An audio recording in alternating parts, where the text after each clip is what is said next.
prevention program, there was another arm which gave the patients a drug called metformin. Metformin is the commonest prescribed drug for type 2 diabetes.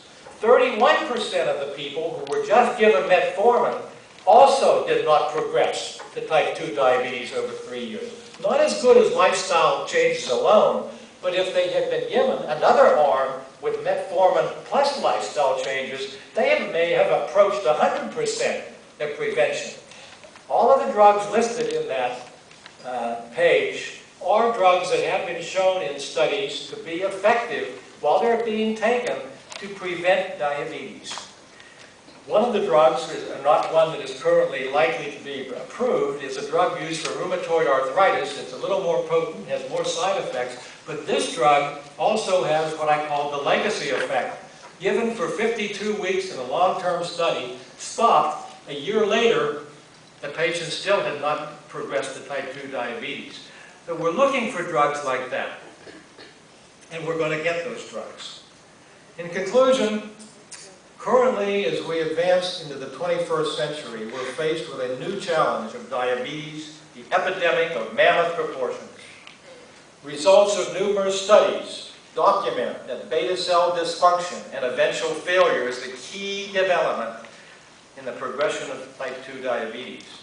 Hence, identification of therapeutic interventions to prevent progression of beta cell failure and perhaps to rejuvenate new beta cells, which you'll probably hear from our next speaker, by stimulating the stem cells that are in the pancreas ducts right next to where the beta cells are, stimulate those to become new beta cells. This is going to be the future. This is going to conquer the diabetes epidemic. But time is running out, and we're not going to achieve our goal until we solve the problem of inertia. Thank you for your attention.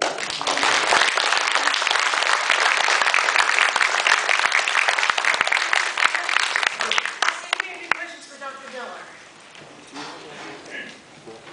I think I would highly suggest that either you get tested or you recommend to your friends and family to get tested for diabetes. Yes, sir.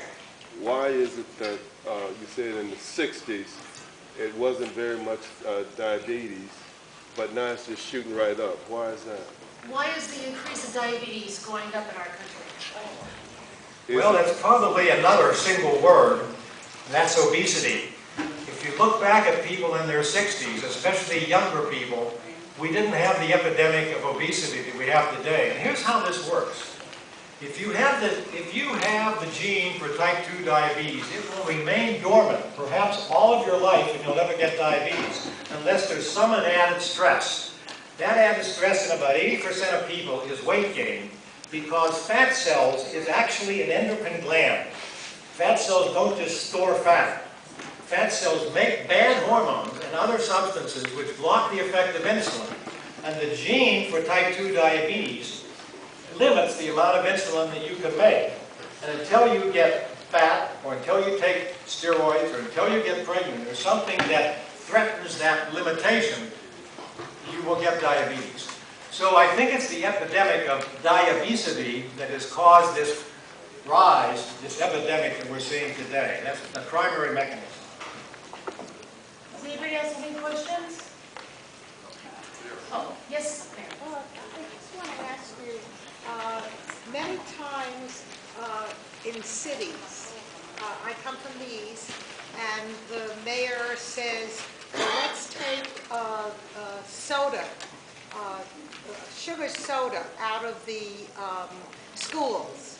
All these, and put in some, change the lifestyle of what the children are eating in school. And then many people say, well, it's not the government that should be telling us what to, so we have this battle now where we can do something, and then people say, no, we don't want the government to step in. We'll tell our children what they should eat. The question basically is that the government is telling our children what they should eat and what they should include in the school lunchrooms and things like that. Well, nobody in this country is interested in big government, but sometimes you need that clout. Parents aren't doing it. You know, you take your kids, I'm guilty of this, I take my grandchildren to McDonald's, but I only buy them the cheapest hamburger. You need, as Chris was saying, you need to know what you're eating, and you need to educate people about this and about the threat of not doing something. If the parents and the school teachers aren't doing it, then perhaps some sort of government intervention. And I think one of the things the government probably should do, you know, they require all these immunizations for kids to get into middle school. They ought to require them to get a blood sugar at the same time. It's dirt cheap to do that. And if the government or the school district or somebody would say, look, we have to pick up this disease early and do something, then I don't care who applies the pressure. I mean, I think it's good for everybody to get in on the act. That's why I'm giving this lecture. No. Okay, thanks very much. Okay, well, One more. one more question. Yes, sir? What about stem cells? What about stem cells? Well, you know, Dr.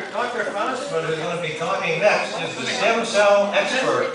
And I think that is a very likely place in the future of diabetes.